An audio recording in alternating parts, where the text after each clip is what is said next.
Square this for us. I mean, the union workers are talking about the shutting down of the Ottawa facility versus what's happening in Mexico. What are some of the economic realities that you think has put GM in this position? And should we look at this as being industry-wide or more GM-specific? Well, first of all, I think it's industry-wide, because you'll recall that Chrysler canceled practically, I would say, 75 to 80% of its passenger car lines a few months ago. Ford did the same thing, and everybody said, "Oh my God, how silly!" But it's not silly at all. The hard fact is, in North America, United States in particular, the passenger cars simply are not in demand, whereas crossovers and trucks are in high demand. So if you look at what GM's really doing, they're taking out a bunch of one-shift plants that have been limping along on very low demand and short work weeks and the whole 9 yards, and they're converting that,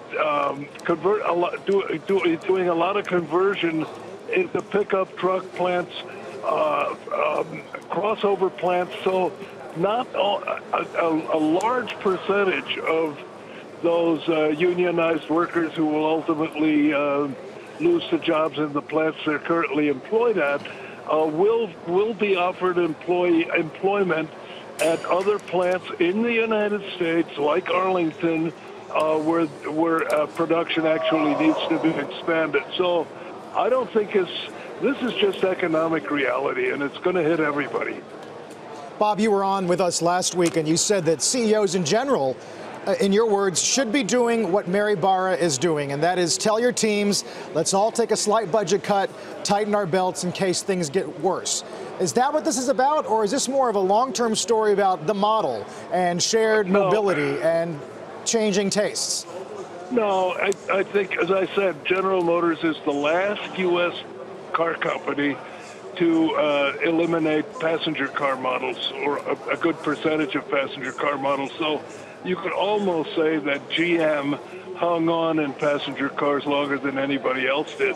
But it's also a sign of changing times as demand shifts from, longer, lower, heavier passenger cars. And everybody wants these upright vehicles with terrain capability called crossovers.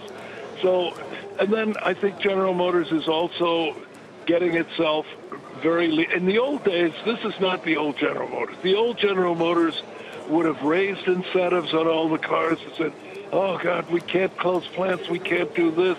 What will the market say?" and so forth. And nowadays, GM looks at the hard reality, says, "We've got a demand problem on cars. What are we going to do about it?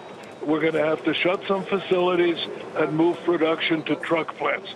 So I think what we're seeing is a very fast-acting and reality-oriented GM management.